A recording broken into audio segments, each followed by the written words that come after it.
Welcome to the African Critical Mineral Summit, where the future of African critical mineral sector is taking center stage. At this gathering of experts, ministers, and international investors, we are committed to sustainable development and unlocking Africans' critical minerals' full potential. The need for these minerals has now created a demand which necessitated a forum such as the Critical Minerals Summit. Our summit unites leading minds to tackle industry's challenges, promote responsible practices, and encourage innovation and investment. Throughout engaging panel discussions, we delve into strategies that will define the future of Africa's critical minerals. I think it's so important for us to take the information about the minerals that exist and turn them into viable businesses, engage with investors, engage with politicians and all those within the mining value chain. Ministers and international investors play a crucial role in shaping the industry's future, bringing resources and insight to the table. Together we are creating a movement, harnessing Africa's boundless potential in critical mineral sector.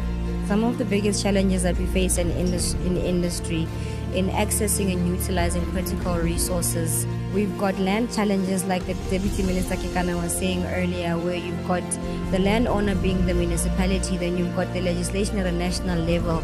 All of the things that were talked about today, hopefully this time next year we can report positively, even just one thing that has moved in the right direction, for it will be through that Africa can achieve a true emancipation, economic freedom. Attending this summit was very interesting. We got to engage with different minds. Ministers, international investors, and passionate experts. Together we can make a difference. Welcome to the African Critical Mineral Summit, where Africa's potential knows no bounds.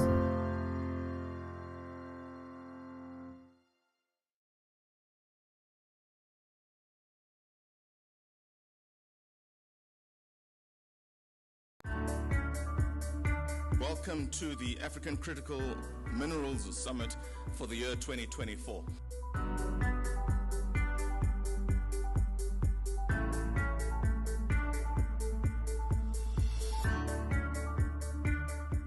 I welcome you all to the African Critical Mineral Summit. May this gathering inspire actionable solutions and foster partnerships that drive progress and prosperity across our continent. As the world shifts towards the greener energy solutions, critical minerals such as cobalt, copper, lithium, and rare earth elements are high in demand. The DRC is a key supplier of these minerals, particularly the cobalt.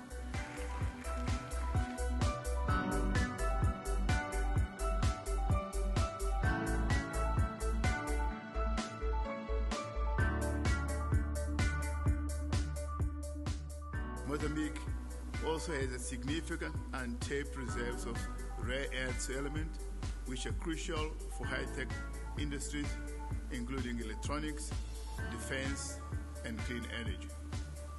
The heavy rare earths found in the country are especially valuable due to their scarcity and critical importance in modern technology. Minerals are a wealth only if we create positive value out of them. And by that I mean economic and social and environmental. We need critical mass to develop in terms of the mining industry, which somehow we've lost. We need to be imaginative. We need to free our mind from this notion that we have this mining industry and it must solve each and every problem we have. It is a clarion call to all stakeholders, governments, industries, civil society, and communities to recognize this shared responsibility that we bear. Together, we can ensure that Africa's wealth serves as a beacon of hope, a driver for innovation, and a source for prosperity for generations to come. Let us leave this summit with a renewed commitment, ladies and gentlemen, to collective action, a shared determination to build our Africa. I thank you. Asante, merci, shukran.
It is within this context that in 2023 we resolved at the African Critical Minerals Summit that Africa should develop a clear roadmap on how to maximize the exploitation and monetization of these resources for value addition to our economies. That means we are developing a unique definition for the African continent, which is not borrowed from any other major country.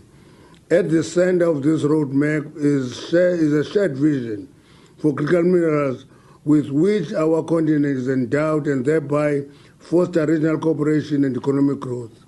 Basically, what we want to avoid is the question of a historic dynamic in the continent that makes the continent rich but poor. Is the question of pit to port, where the continent mines these minerals, put them on the rail or truck to the port and export them in raw form. And that is translated in us exporting jobs and exporting capacity to develop our societies.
Do you mind if we give this to Seiko because she's going to speak the longest?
love making this noise. Good evening, everybody, and welcome to the National Press Club tonight. For those of you who don't know me, my name is Antoinette Slabbert. I'm a freelance journalist. I write for Business Day and MoneyWeb and some of the Afrikaans platforms, mostly about energy. But tonight I'm here as the interim chairperson of the National Press Club. Now, before we introduce our guests, I just want to say, this guy here, Tumelo, he is I think we must call you the handyman. You know, if I need a glass, he brings me a glass. If I need a chair, he brings me a chair. If you need a banner to be put up, he puts up a banner. He is the hardest worker, maybe except for Ngobile, because she's also working very hard. I think let's just give them a hand. Thank you very much, Tumelo. Thank you very much, Ngobile. The Press Club won't run without the two of them. Then, before we continue with our subject for the evening, let me just ask, who of you have come the furthest to this meeting? I don't mean tonight. I mean from where you are originally. We've got China, we've got Turkey. Where else? Mpumalanga. Oh, thank you, Congress. Thank you from Mpumalanga. Now, welcome to all of you. It's nice to be together. Let's network. That is what makes the world go round, is relationships. And that is what we build at an evening like this. So just an announcement. Next week, we'll have a media briefing. It will be on Wednesday. It's with an organization that represents the beneficiaries of the Road Accident Fund. You know, the Road Accident Fund is in the news for all the wrong reasons. There's a lot of money at stake at the Road Accident Fund. And these guys represent the beneficiaries who should be the most important role players, but often other shenanigans and other problems overshadow the beneficiaries who are they are actually what the Road Accident Fund is about. So you will get the notification and the invitation in your emails. Keep your eyes out for that. And then, of course, the most important thing on an evening like that is the raffle. There are some tickets still left. And tonight, because it has not been payday yet, we made the tickets half price. So this is your opportunity to buy a lot of tickets. There are nice prizes. There are 9 prizes, I think. Or 8 or 9. Oh, sorry, 6 prizes. So, yeah, the competition is fierce tonight. So tonight, our subject is critical minerals. Now, you might have heard the term in reports about a certain orange guy and a small country that's in a war with Russia. Critical minerals, we have a lot of it in South Africa. We will hear more about that. But it also plays a very important role in geopolitics. I think more and more negotiations and bullying and even wars are about critical minerals. Congress?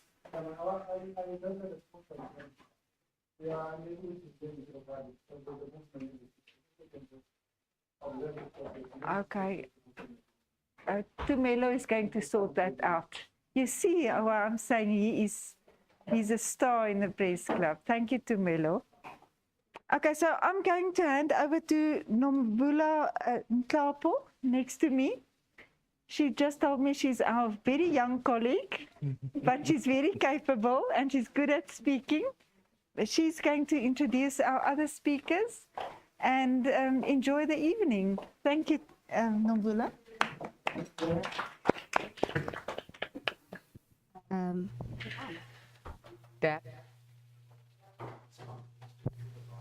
Oh, okay. Greetings, everybody. I hope you're good. Please allow me to do this introduction while sitting down. Kinda shy today, I don't know why. It never happens. My name is Nombula Ntlapo. I serve as the head of comms and marketing at the African Critical Minerals Summit. It is both an honor and a privilege to welcome you all to this important conversation that we are having in collaboration with the National Press Club. So today we ask a very important question. What are the African critical minerals and why they're so important? So I have 3 thought-provoking questions for you. Number 1, will Africa continue to export its potential or will it begin to export value? Secondly, are we building sustainable partnership or repeating historical question? And lastly, as the global demand grow, will Africa be a persuasive participant or influence negotiators at the table of the future? So today it is a chance we engage, we challenge, and most importantly, let's engage what's possible for our continent. So I'm not going to go deeper into this. We have an expert who is a geologist and also the summit director who's going to be talking about this. Ladies and gentlemen, Tshegofatso Motsunyane.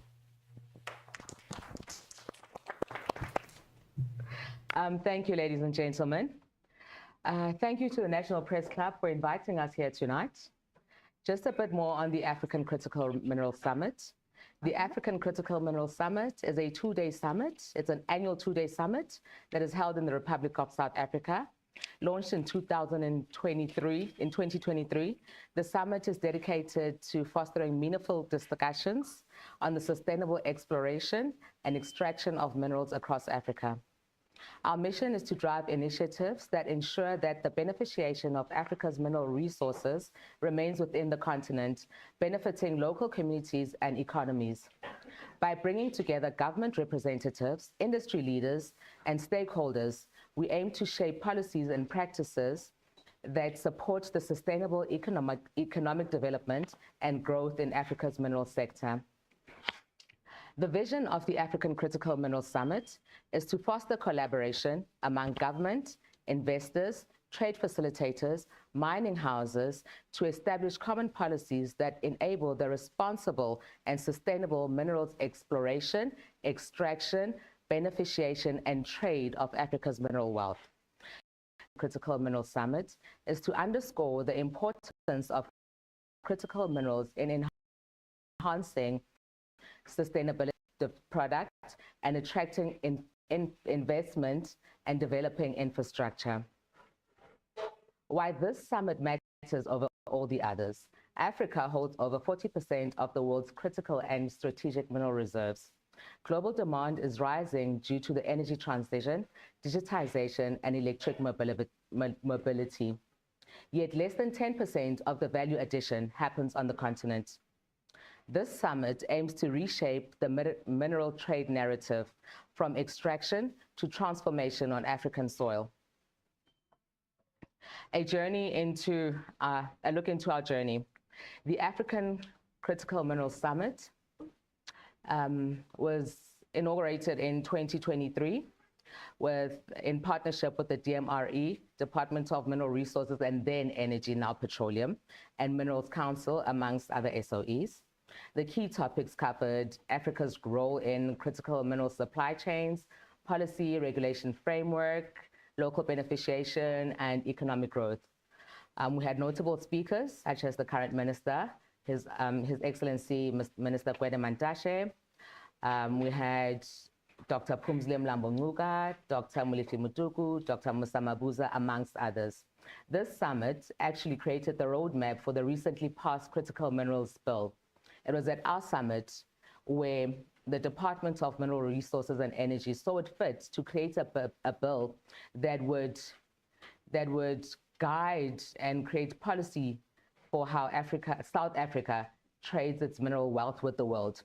The bill is still in its draft stage and it has been set out for public participation. I encourage all of you to look through the bill and give your opinion on it. Last year we had our second summit, which was a thought-provoking and a growing summit for us because this is where we started having the African Union present. We had the African Mineral Strategy Group, amongst others, and we had 16 ministries represented by the highest officers. The 2025 Summit's outlook is focused on strengthening African-led mineral governance. As you know, there has been a continental shift in mineral trade policies, expanding Pan-African and global trade relations, the role of academia, research, and women and youth in mining. We have got technology and innovation in mineral exploration and beneficiation, energy transition and Africa's role in global supply chains, and the summit's growth and strategic partnerships to partner up with people, like-minded people. Now, a lot of you have been asking yourselves the question, what are these critical minerals?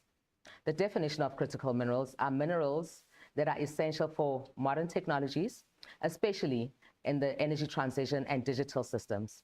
The key characteristics of these minerals, they are high in demand, there are limited substitutes of these minerals, and they carry a huge geopolitical supply risk. Examples of these include lithium, cobalt, rare earth elements, graphite, nickel, manganese, and vanadium, to name a few. What are strategic minerals? Strategic minerals are those that are vital for a nation's economic defense or industrial security.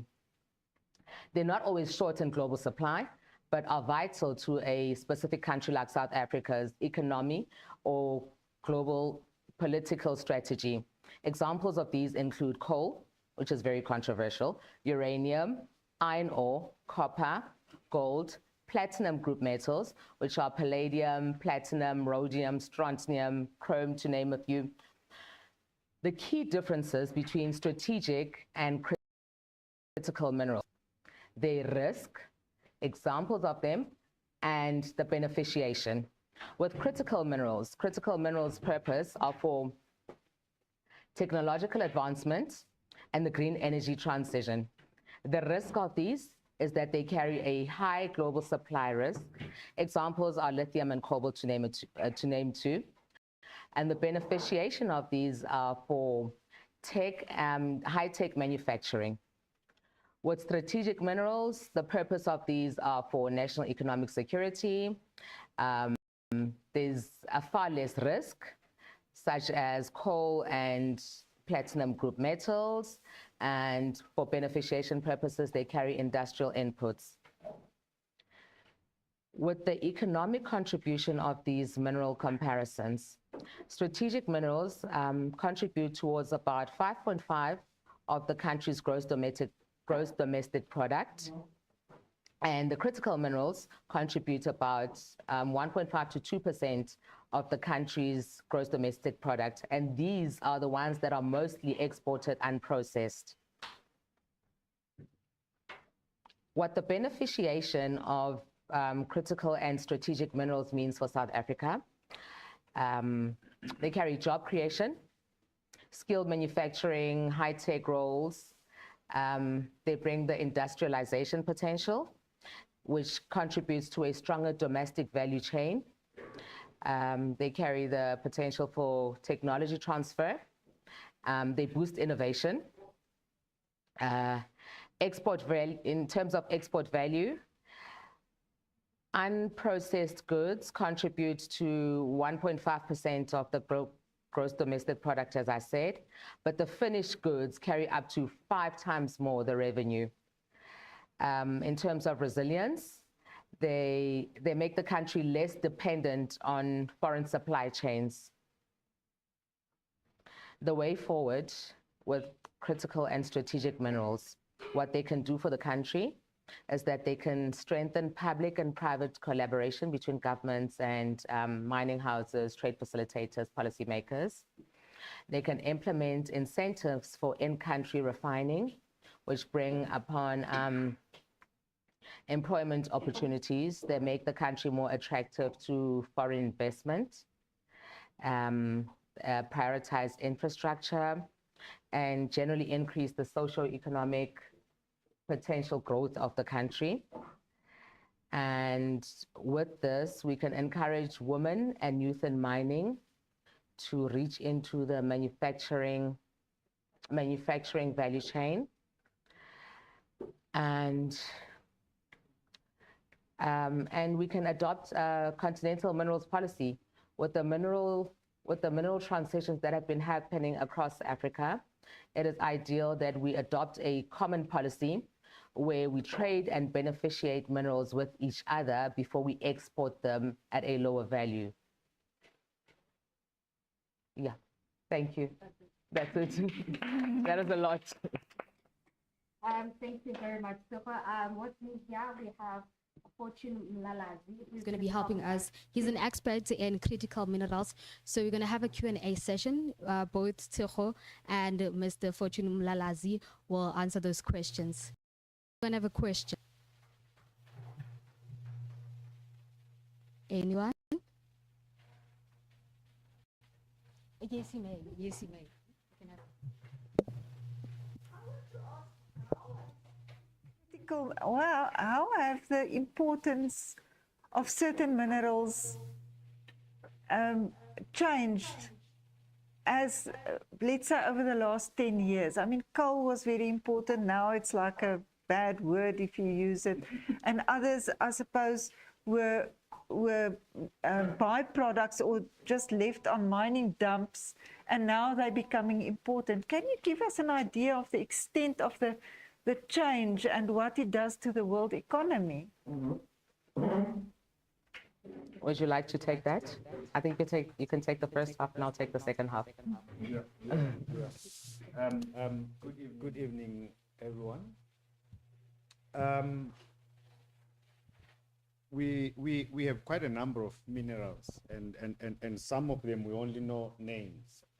Now, going to her question, they are popular minerals, but there are some that are becoming even more popular now with technology, smartphones, your electric cars. So now we are becoming more familiar with your rhodium, for instance, to reduce emissions, your palladium. Platinum is popular, yes. For your electric cars, the batteries, you will have your cobalt. So there are quite a number of minerals that are coming up that were not used before, that are being used now because of technology. So I've just mentioned, I think, one, cobalt, and also rhodium in terms of your fast cars, reducing emissions. Though it's not popular in Africa, in South Africa, you go to BMW, you buy your car, new as it is, you remove the catalytic converter, you put in a straight pipe because you want more power and stuff. But those minerals are very important in terms of reducing gas emissions. Yeah. Okay, and just to add on to that, Antoinette did ask a question about previous minerals that were not important. Those we refer to as secondary source minerals. Those are found in your, for example, gold dumps. Gold dumps carry with them some in the in the West Rand, for example, carry some uranium that is economically viable. That has become important because uranium actually contributes to electronics and to what else, Mr. Mlalazi? Uranium.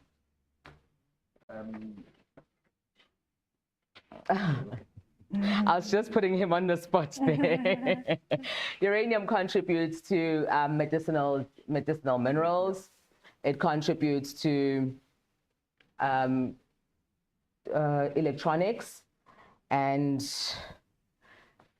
yeah, it's mostly innovation and technological advancements. Also security, national security in terms of armed forces. Yeah. They use that quite a lot. Uranium is also key in nuclear advancements. Yeah. And with those, South Africa is sitting with about 4,000 historically unrehabilitated mines that carry, previously we were one of the world's largest gold producers. And we have got all these gold dumps sitting that have got the potential to be viably mined secondary resources. So I do know that the department is looking at licensing of secondary mineral resources to get rid of the environmental liability that the government is left with, and it leaves with it local industry and job creation, because a lot of these dumps, you can remove the uranium and can be left with materials that can be used to make either bricks or paint or other things. And instead of having these environmentally unstable minerals sitting in dumps that are thought to be stabilized across the country, we can actually re-mine these dumps and have secondary sources of minerals that are now defined as critical, which are your uranium, rhodium, to name a few. I do know that there's also anthracite and other low quality minerals that can be found on dumps as well. I don't know if that answers your question, but I do know that there is research that is going into secondary source mining, which refers to your previously mined dumps, where the minerals that are found in the dumps were not then 100 years ago, were not economically viable because of technological advancements. Any more questions? A simple question, but not the same. In reality, why? Sorry to distract. Can you speak louder? Why do we need that most of our money? Look, I know the government has said because of the appetite for technology, making so great locally. So, and that's what I'm saying, maybe not so simple question, but why do we need government? Well, that's a very important question that will not be answered by those that are supposed to answer it. I can try and answer it, but it has to do with our world leaders, with our even local leaders at community level. You look at, for instance, South Africa exports is one of the big exporters of platinum to USA. I think in 2023 it went to, in powder form, it went to around $408,000 US. The total to 3.5 billion, which could have been more if it was processed. Same applies to your gold. Same applies to your copper. Look at Zambia. Zambia is one of the best producers of copper. But if you stand on N1, you will see those trucks written Malawi. They are actually carrying raw copper to Durban so that it can go to China and other countries. But if we were to have a finished product, there are quite a number of things that we will benefit. Infrastructure, job creation, and lots of other things around doing a finished product locally. But the challenge is our leadership. That's a political issue. Our leaders are not, I don't know whether they are not interested or someone is holding them somewhere to say, look, give us raw platinum or raw gold. It will take us years for these minerals to benefit locals. You look at the number of minerals that we have. Look at the DRC. There's a new agreement between DRC and America and Rwanda.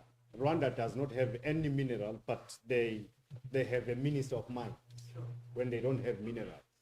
They are getting their minerals in the DRC. You then have conflict continuously. You look at South Africa, there's lots of gold, but are our people benefiting? The answer is no. I think the good example that we have is at least Botswana. They are benefiting with their diamond. Education is free in Botswana from primary school to university. And it can be free in South Africa also if we utilize, it can be free in Zimbabwe if we utilize, we only do not have the mineral. We even have the human resource to do the processing. But unfortunately, like I said, that question must be answered by some people in high offices. Why are we not doing these things that we're supposed to do? Yeah.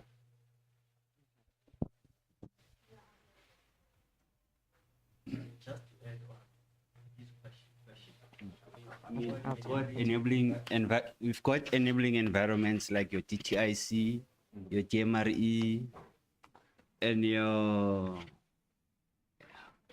banks that are supposed to be called development banks. Through the critical mineral, what you are trying to achieve, couldn't you get some form of integration where places like your Black Industrial Fund could be used to develop processing factories and allowing those who are willing to actually go into processing be supported as part of the end goal of the policy influence? Well, unfortunately, the African minerals trade carries with it a colonial legacy. 90% of the countries in Africa, if not 95, were colonized by the Eastern and the Western world. So with that, there are agreements that have been carried through over generations.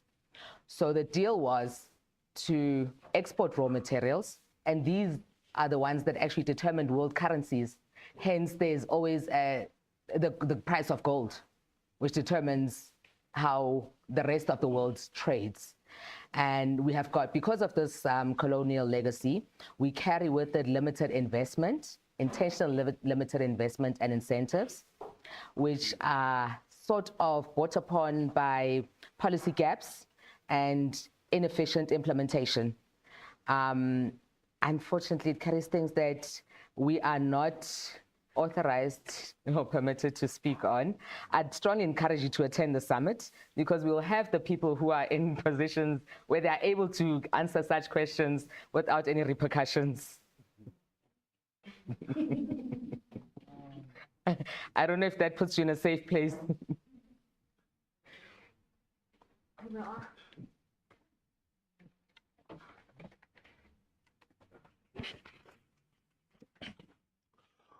Okay, thank you. I just want to check with you from African Critical Minerals. Do you educate people about these minerals?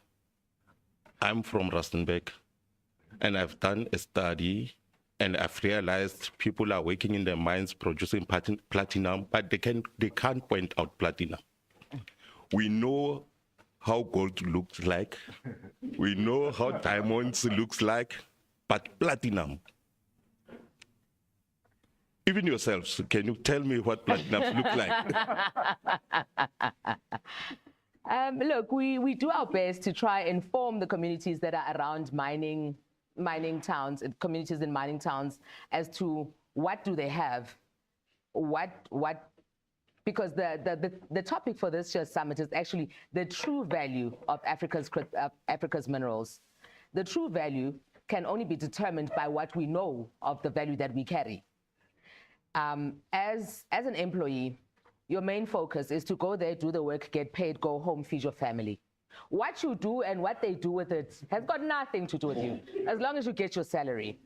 So with the African Critical Minerals, we do have a skills and information development, and that aims to inform people in mining towns as to the minerals that are in that town, what they carry, the value that they determine.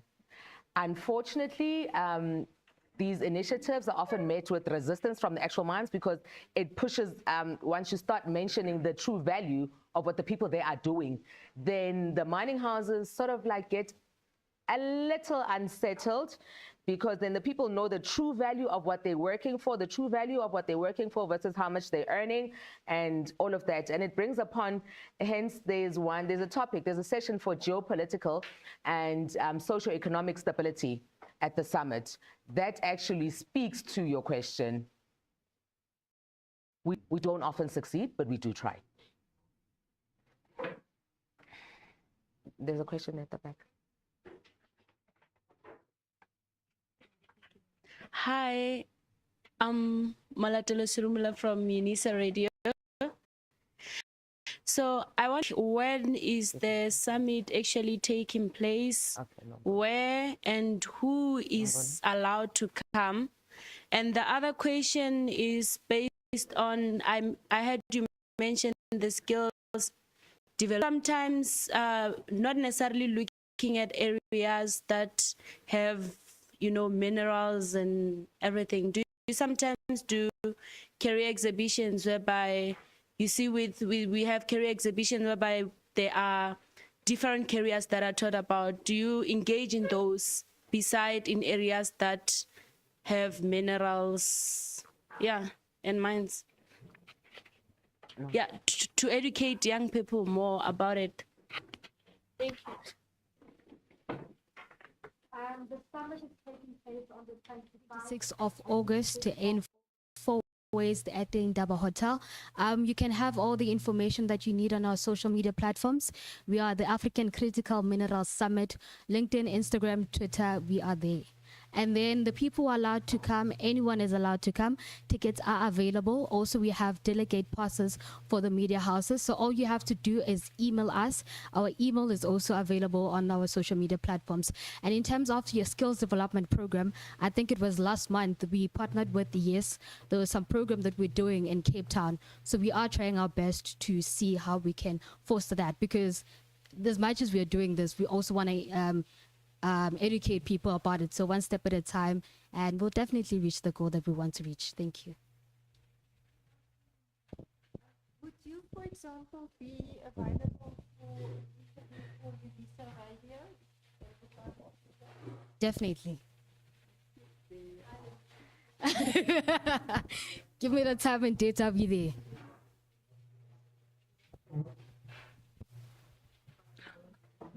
Turkmen Terzan, Turkish journalist. Do you want to comment on coal, because it's very heated discussion on coal? Do you see coal as strategic or critical?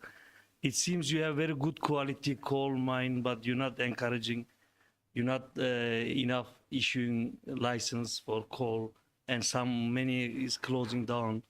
What do you want to say about coal? Thank you. Okay, coal is both a strategic and a critical mineral, because quite a lot of the minerals cannot be refined without the furnace and the refining that needs coal to burn. For example, manganese cannot be produced without coal, cannot be properly refined without coal. Also, coal as a mineral for the country is strategic for the electricity, but it's also a very controversial subject because we are trying to move into the green energy, just energy transition, which is it's a progressive thing. We cannot just switch from one thing, from nuclear to coal or from coal to nuclear. It needs to be phased in and out properly, accordingly. So we've got the Deputy Minister of Energy, who will be at the summit to speak on that particular subject, because it's created quite a lot of controversy. I don't have any powers because I don't really understand where we're sitting as a country in terms of the just energy transition and the 2035 mission that is happening. But that is one of the heated topics at the summit. It's a topic that we have been engaging with all Department of Science and Technology, the Department of Energy, Department of Mineral Resources, because it does create a lot of confusion in terms of where we're sitting as a country. So what I would strongly, as a journalist, encourage you to register to attend the summit so that you can ask the relevant questions to the people who are in the decision-making seats. Thank you.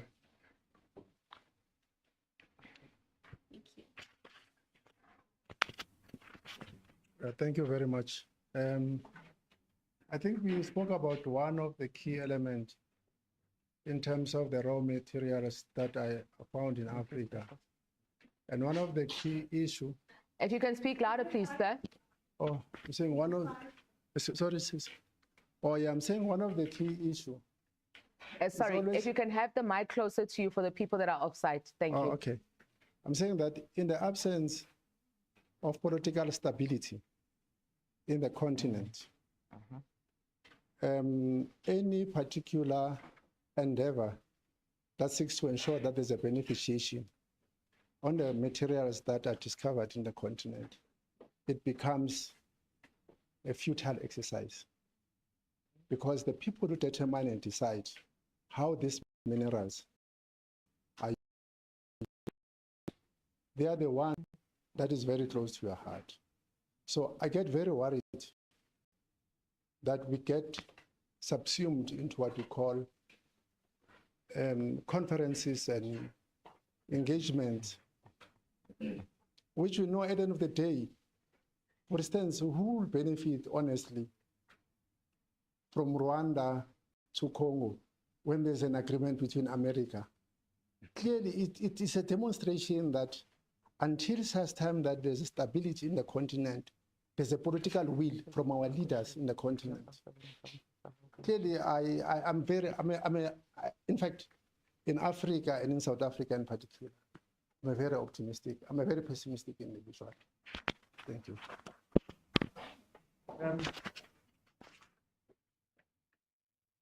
Yeah, that's the big challenge that we have in terms of our resources.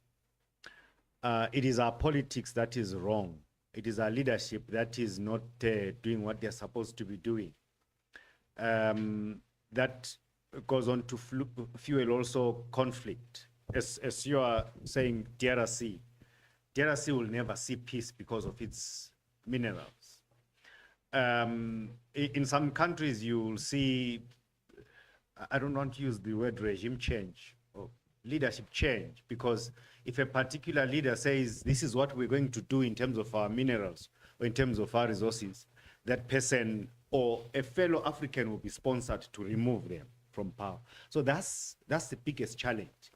While I was trying to answer his question, I said, those that are supposed to answer some of the questions are the same people that are supposed to make decisions in terms of how we use our minerals or how we mine.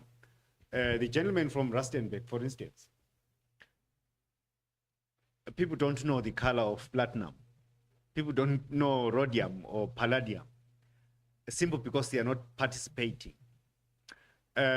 Zimbabwe tried at one point to have what they called community ownership schemes, where a particular mine will have to give out shares to the community led by a chief. But of course, there are issues of corruption and government. Unfortunately, that's one cancer that we have. So once the community participates and they know the value, they know what exactly is being mined, and it will cost so much to mine, and this is our profit, and this is what we're going to get as a community, and also determine what they are going to do with the money. You know, Chinese say all politics is local, but most of it times decisions are made somewhere for the local people. Someone will come and say, I will build a bridge for you. And the community say, but we don't have a river. And they will say, no, we'll dig the river. You know, those are the challenges that we have with our politics. So unless and until we, the people, start participating, I don't know whether to say forcefully or what, but we have to participate in order for us to know the value. You can't be giving me from your pocket and say, here is your salary, that's enough. And Lina, you can only participate at workers' committee level, that's it. In a mine in Rustenburg, that's it. But in terms of the reserves underground, how much do we have? And what is the output? Those are very important things. And we, of course, yes, they are in touch, but we need to look at ourselves and say, these are our God-given resources. We need to take charge. Sorry, Mr. Malazi, just a thought-provoking process. What will it take to reclaim the true value of Africa's mineral wealth? I know that decolonizing the mineral trade is one of the things that it will take, but in essence, besides the change of leadership. I do know that over the past 3-4 years, we've had mineral revolutions taking place in certain countries. Burkina Faso, for example, their GDP has increased exponentially since the change of leadership. But we cannot be having coups in every African country. What will it really take? Besides the fueling from the colonizers, what will it really take for us as Africans to determine the true value of our minerals? I just had that process, that thought-provoking process while you were speaking. Yeah, well, there are many ways. One of the ways, this engagement. That's number one. Number two is at the summits. They might seem to be one of those exercises that we usually take and we discuss and go home.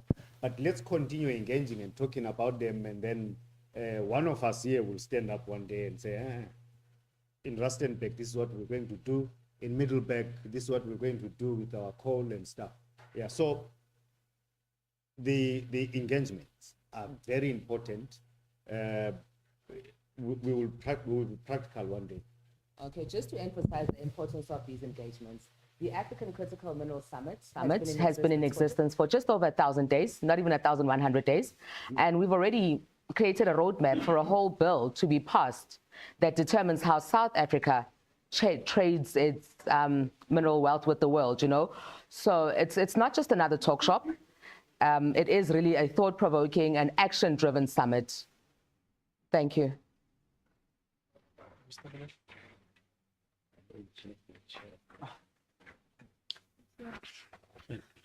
Hi, we just had a question about the refinement industry for critical minerals and how likely that industry is to remain in Africa versus taking place in other places. And if so, if it is going to remain here, what are the processes that are in place to make sure that happens? Okay, that's not a very easy question. But currently, we do have refineries for historically important minerals, which are your gold, some platinum, silver. But right now, as we are sitting with a lack of processing infrastructure for the critical minerals, the recent critical minerals. Unfortunately for us, exporting them is the easier option, and having them refined off the African continent. It's not the financially viable one, but as a continent, we have got limited capabilities in terms of setting up the infrastructure, which is why it is important to start at the level where we can to set up refineries, start with the amounts that we can, so that we make Africa desirable for international investment. This international investment will grow the development and infrastructure, which will see us having the processing infrastructure to refine all these critical and strategic minerals so that we can trade with the world finished products. Thank you. Any more questions?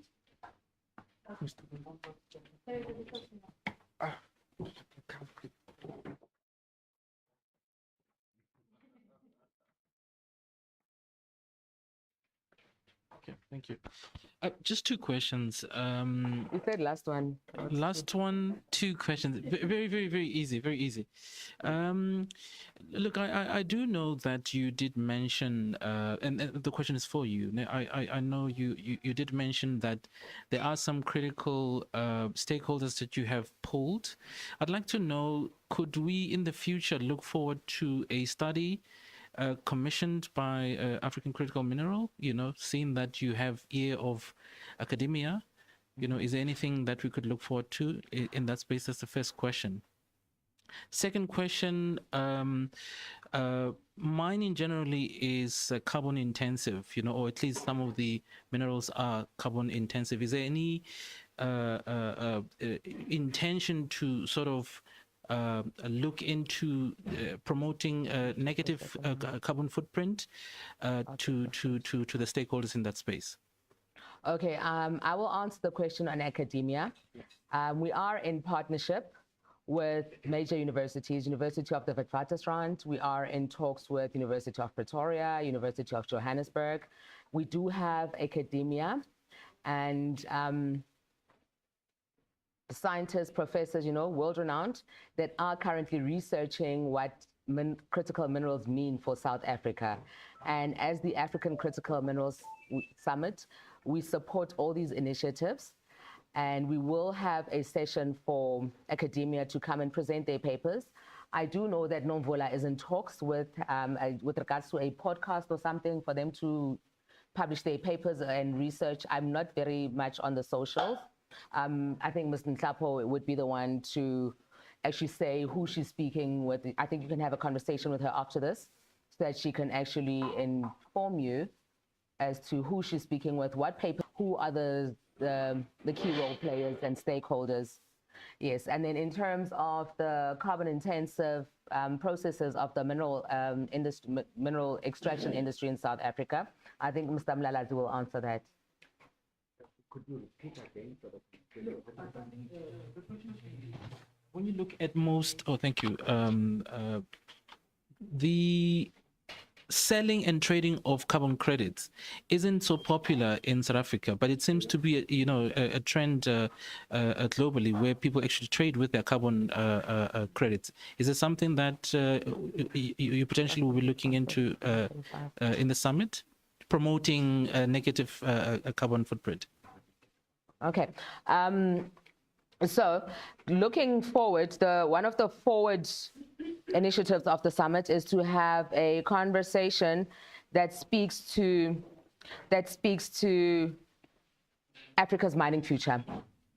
The carbon intensity of each country is something that it's not really scientifically proven. It's just based on how much you're using versus the next person. So I do know that there is a session on the just energy transition and the road to 2035 in terms of carbon intensity and the use of carbons in the mining industry. I saw a question from that gentleman.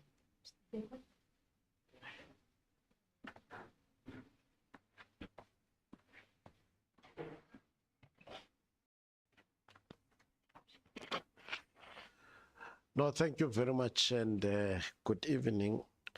I'm the slowest learner of all in the house. So please bear with me when I check certain things so that I catch up with the quick minds on the issue of mining. I'm a friend of the press club, and I happen to be also in their executive. So let me check something, and it's not a dialogue, just to put my thoughts in a correct line. African Critical Minerals Summit. Am I wrong or correct to say maybe you are limited to just promoting the summit?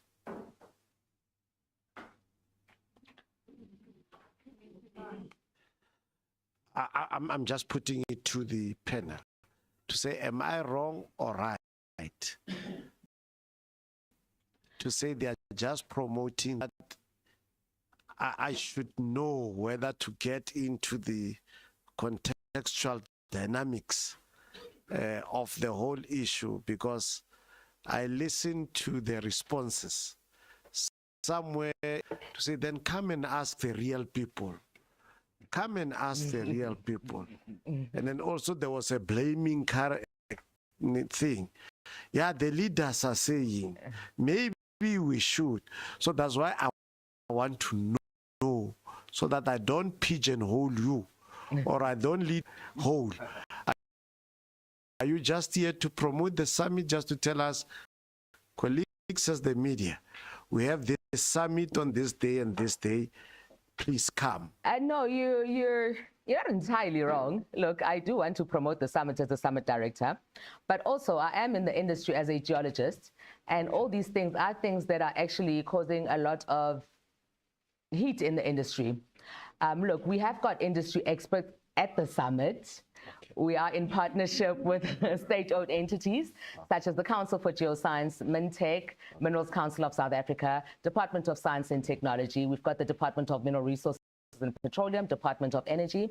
We've got banks, which are the funders and investors in all of this. We have got academia. We have got the private sector, which are the mining houses. So I think the purpose for tonight was actually for us to let you know that we exist. Such a platform exists that is actually driving policy changes across South Africa with the intention and vision to drive policy changes across the continent. I hope that answers your question. Okay. No, thank you very much. Then we can get into the context of the issues. One, I think you indicated well as a geologist. So there is the technical component of the mines. Yes, sir. But there is the political context of the mines. And I'm going to combine the two. Okay. I hope, I'm not sure, but the last time I checked, South Africa has what we call IPAP, which is an industrial policy action plan. And its core tenant is the promotion of beneficiation and support to all this thing of industrial issue, especially development. I'm putting that in line with what my brother said. He gave an example of Botswana. Now I'm coming into the politics of it. I don't want to get into what is happening in, is it Burkina Faso? Burkina Faso, because it's happening in a particular context of a political era. But the Botswana one, I think, is a typical example that we can talk about, where a government, and I think you'll agree with me, my man, a government took a conscious decision to say, Botswana, yes, linearly, the economy is on mining of diamond, which of course it's based mostly here in South Africa, DBS. But it said, maybe let's do this. Let's go the 50-50 rule. I think you are fair with it, which then got passed in Parliament, right? Right. Then Botswana is then given the rule to lead in that.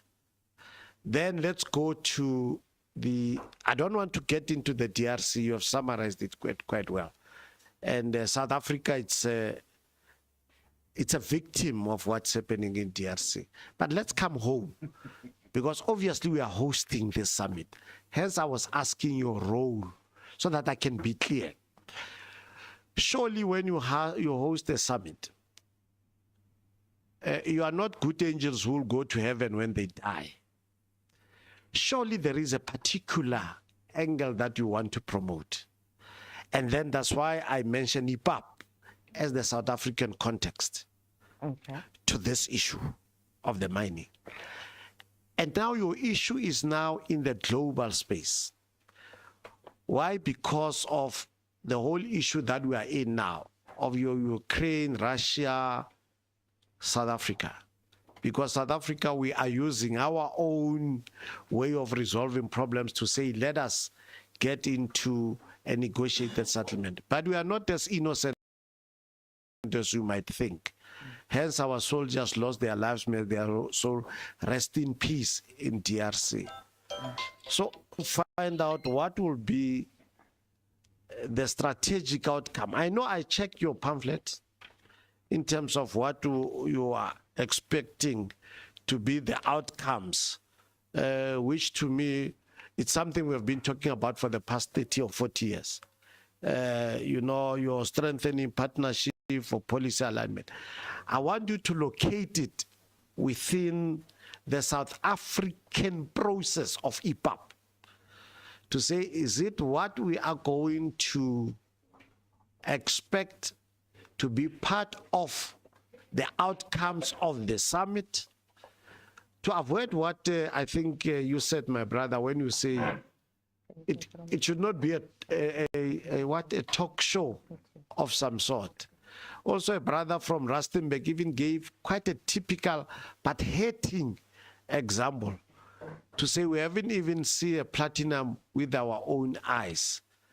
And I think the last time I checked, why in South Africa we are hosting the car manufacturing industry is because of that same metal of platinum that we have in abundance. Hence, we have your BMW here, we have your Mazda here, we have your Ford here, we have your Mercedes here, we have your VWs.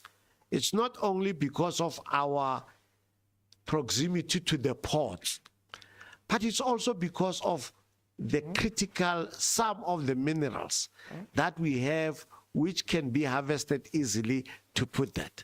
But the question was, if South Africa has enough platinum that is put on the exhaust of the cars, but the cars in South Africa are very expensive, ne?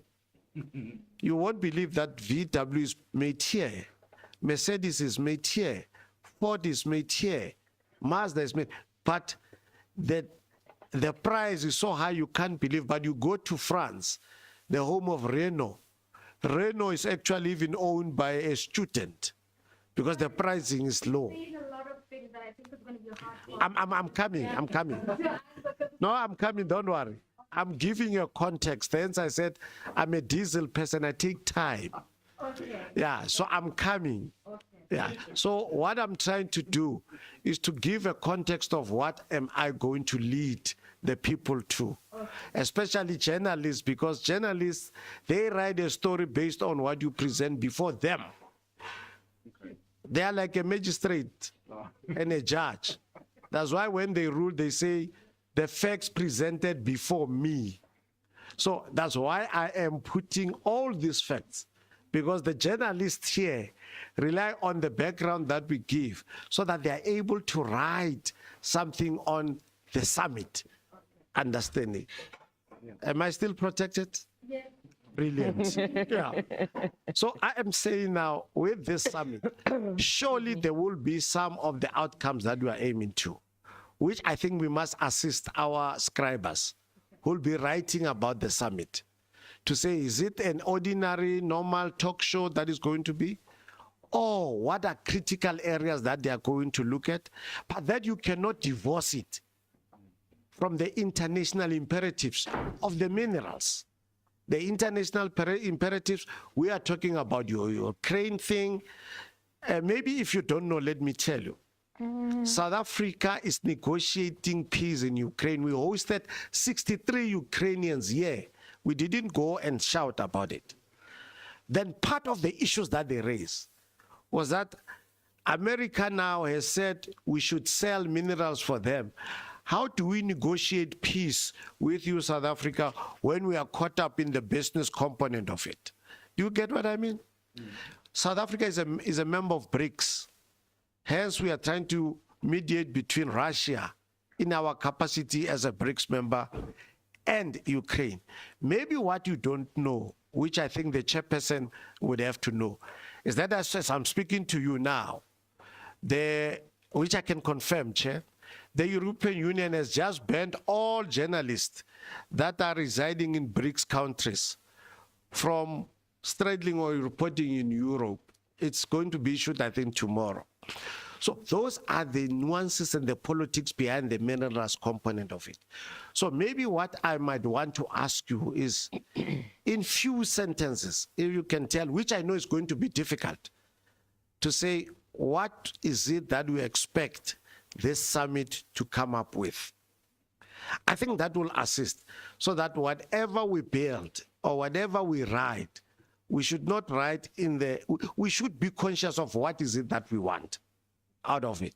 Because you can't put something and say, all right, spray and pray. Let's see what the people are going to say in the summit. The people in the summit are going to say based on what the journalist will be writing. And let me tell you, journalists are never innocent.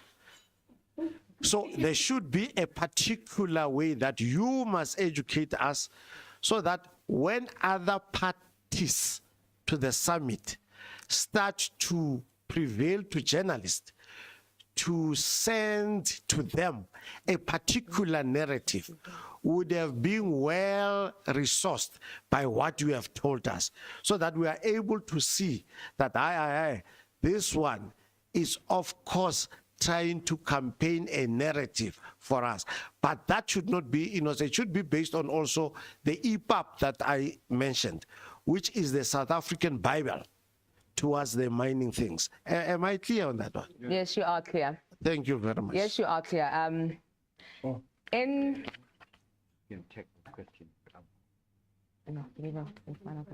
No, there was no question. Basically, I was just merely saying, I'm sure we should allow one-on-one after we are finished. Yes, because definitely. there's a lot of engagement. I think there's a Definitely. lot of appetite for this particular function. Definitely. And I think we can just keep it at that particular professional level. All right. Thank you. But in relation to the EPUB policy plan, I know it's guided by the NIPF, I think, which is aligned with the Africa Continental Free Trade Area guidelines. Yes.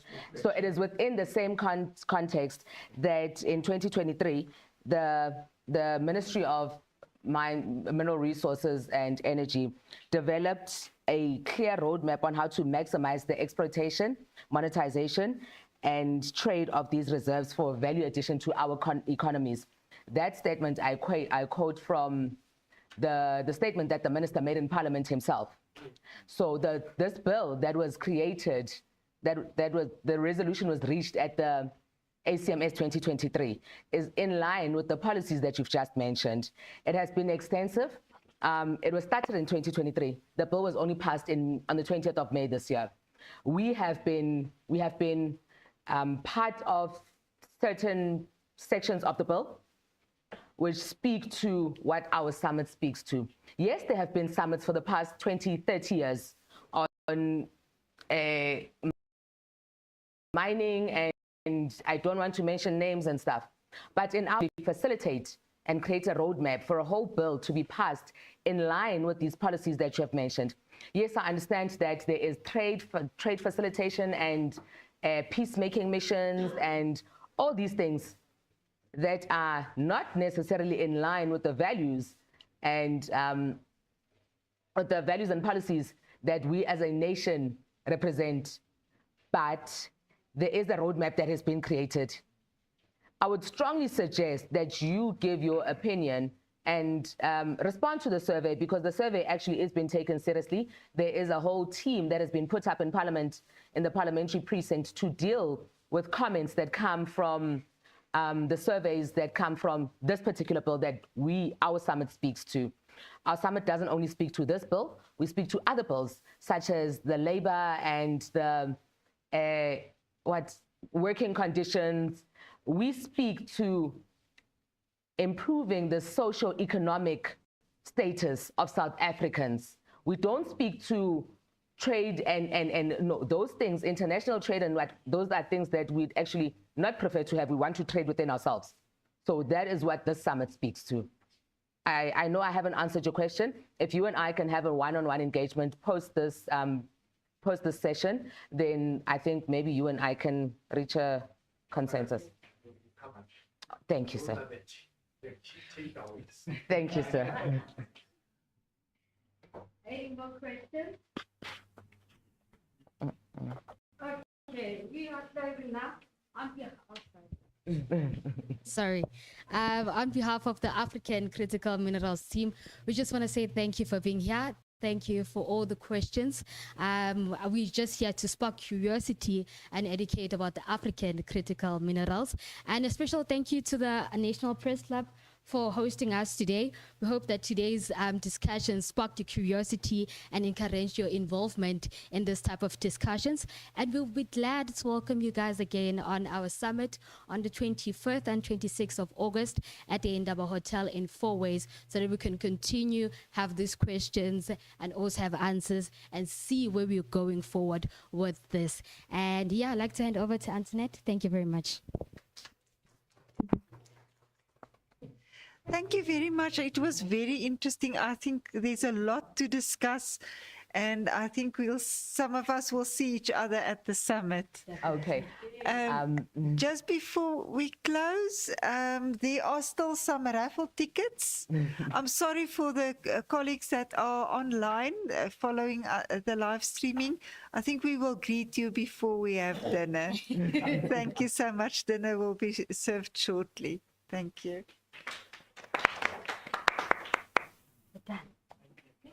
Thank you. Taking pictures. It's just video and the pictures as well. Okay, okay, guys. Please, guys. Please, do you want?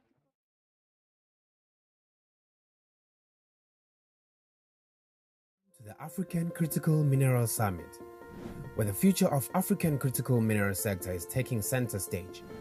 At this gathering of experts, ministers, and international investors, we are committed to sustainable development and unlocking Africa's critical minerals' full potential. The need for these minerals has now created a demand which necessitated a forum such as the Critical Minerals Summit. Our summit unites leading minds to tackle industry's challenges, promote responsible practices, and encourage innovation and investments. Throughout engaging panel discussions, we delve into strategies that will define the future of Africa's critical minerals. I think it's so important for us to take the information about the minerals that exist and turn them into viable businesses, engage with investors, engage with politicians and all those within the mining value chain. Ministers and international investors play a crucial role in shaping the industry's future, bringing resources and insight to the table. Together we are creating a movement harnessing Africa's boundless potential in critical mineral sector. Some of the biggest challenges that we face in industry in accessing and utilizing critical resources. We've got land challenges like the Deputy Minister Kekana was saying earlier, where you've got the landowner being the municipality, then you've got the legislation at a national level. All of the things that were talked about today, hopefully this time next year we can report positively, even just one thing that has moved in the right direction, for it will be through that Africa can achieve a true emancipation, economic freedom. Attending this summit was very interesting. We got to engage with different minds. Ministers, international investors, and passionate experts. Together we can make a difference. Welcome to the African Critical Mineral Summit, where Africa's potential knows no bounds.